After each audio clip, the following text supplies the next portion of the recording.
with Ron McLean and Grapes. Oh, look at the Oh, God, suits Grapes. they're wearing. Love the good We could be suit. blaming Grapes on this one.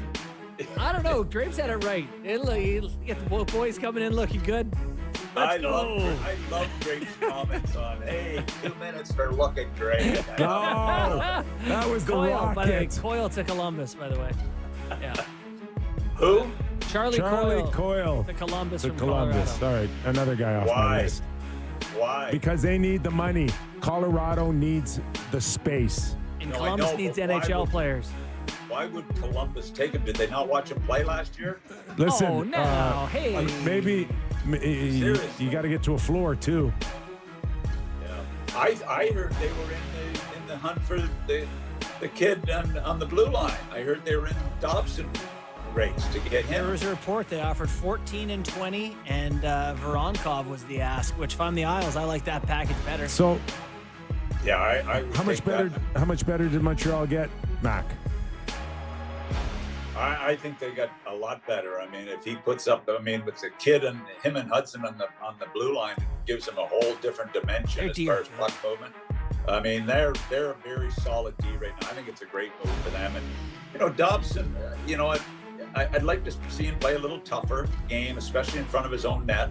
But overall, they should be one of the best puck moving teams in the league with that addition. Yeah, Matheson moves it and can skate. That Caden Cooley is coming along. Carrier. Yeah, we hear Big time. the Oilers very aggressive on a goaltender here, but in the meantime, Trent Frederick signs an 8-year deal officially at $30.8 million. Mac, like, why 8 years? I don't see this. I don't either. I like Frederick. I like his game. I like his energy. I like his bite. Who was the guy the Islanders signed? For Engvall. 7 years? Oh my God, I forgot. I had that in my Seriously. pocket. You know why I forgot? Yeah.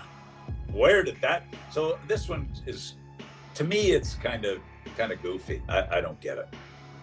We haven't had a chance to have you weigh in on some of the other deals. Were you surprised that Vancouver picked up Evander Kane? I don't mind the Kane deal. I mean, he's got 1 year left. They are, and you know what? I can't believe it. He's a Canadian. He is a Canadian. So they've got 2 now on their team, I think. Oh boy. Oh, boy. That's great. Nice. That's great. I'm thrilled. The that second they Canadian signed a forward? Canadian. What? There's a good chance he'll be on his best behavior. I got to be careful. I was out at a reception last night, and I had a lot of people chirping me about, being tough on Vancouver. I must have said something about Demko at one time, did I? Oh, too good. Anyway, they were giving me the shots last night. Would you trade him now, Mac, or would you take your chances on him coming back and being healthy and being the goalie that everybody knows that he can be a top guy? Look, he looked like he was getting ready to be one of the top goaltenders in the league. He really did. This injury is concerning because it seems to have hung around way too long. I would not be moving him. If Vancouver had any chance of making the playoffs, Demko has got to be their MVP or near the top of the list. He's got to regain his game, and if he does, they can be a competitive team. That's gonna be close one. Like, do you trust Lankinen and Shelovs? That's The depth there. Shelovs was real good in the American League playoffs, but I always find it's a little different, the 2 leagues, Is there? Kip was a star in Baltimore when I had him. He was a star. He's a star, a He leader. He got called up at playoff time. I had him for, I think, 1 round in the West, and he got called up, and it killed my team. I mean, you were that valuable in the American League, I made it up to you because I brought you to Sportsnet, and look at you, your books now and speaking appearances. Yeah, I know. You really have been instrumental in my career. There's no denying that. You and Bob McCowan, he brought me there. There's so many people brought me to Sportsnet, but they weren't. I didn't notice you in there hammering away at them to get me a new deal. I was just trying to save more for me. Yeah. All right. Well, listen, Yeah. we'll let you go because we know you've you got to calm yourself down. I know you get nervous at these things. I'm back on at 1:00, which is in 35 minutes, and it's very exciting. It's like you're speaking at a place where there's no hockey. It's bizarre. It's the draft, and it feels like I'm in some place that has no hockey. All right. I hope the GMs are enjoying their war rooms. Okay, well, listen, do we have another show next week? We got more shows next week. We have 5 full shows, including Friday. Friday. Shows. Don't go too far. I thought this was it. We need you once more, buddy. We need you once more. Well, you know what? Because I'd like to have a nice farewell. Yes. That ended on a really positive note because, as guys announce their retirement, I'm really excited about announcing mine. Well, on that, we'll leave the listeners and the watchers hanging for at least another week. Thanks for having me on. I really appreciate it. It was nice to rush over here to get in my hotel room to get set up for this. Yeah, it's a beautiful suite. We can see you on the Zoom. It's a beautiful suite. Yeah, they did a great job. Boy, you can't hang a picture for you. Yellow? I'm speaking at the JW Marriott is where I'm speaking, but I'm not staying there. But I can see it from my hotel. Motel. All right. Doug McLean, everybody. Thanks, Mac. Have fun, guys. Have fun. Former National Hockey League president, if you can remember that far back. Does good work for us, man. I enjoyed that thoroughly. Yes. All right. Where else you guys want to go? 84 games is crazy. Not really. Yes, it is. It's just two more. And they like the money. It's 10 too many before they went to 84.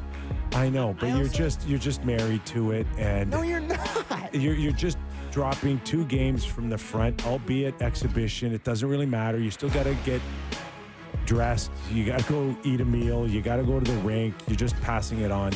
You're just counting more games where the players aren't game ready, which is I don't care about. Whatever, that's fine. Go ahead. But I don't know. There's so many bad games over the course of the year because the guys just can't get up for 100. You're not getting an argument out of me.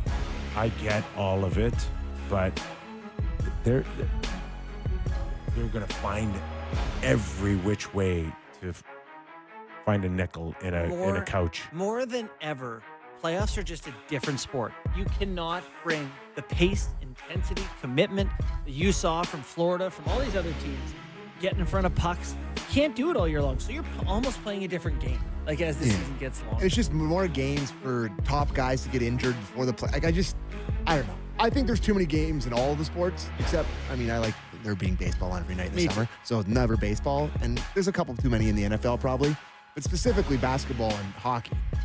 I have always thought there's just way too many games. So I don't know. You're just kind of devaluing your own. Owners probably like a couple extra home dates, I would imagine. No, but they only get one more, right? Yeah. The other guys get them, and then you get one more home day. What does that make? $1.5 million?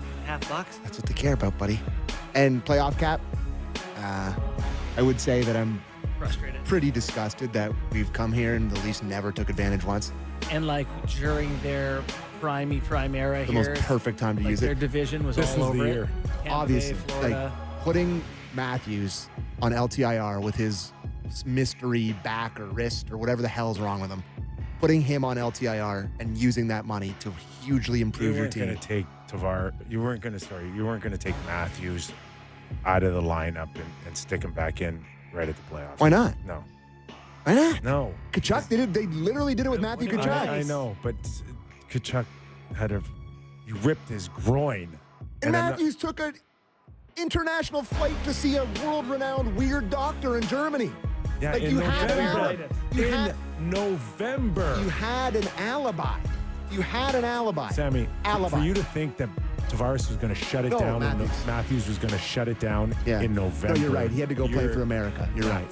He had to go play for America, which means more to himself. After break, let's talk more about Dobbs. Montreal. Game time. I'll do game time too. But I will say we were talking about the grapes and the. I love that. Yeah. I can't believe that they're gonna wear anything other than a suit into a hockey game. It's just like the most beautiful tradition ever. But I think it was the 2010 Olympics.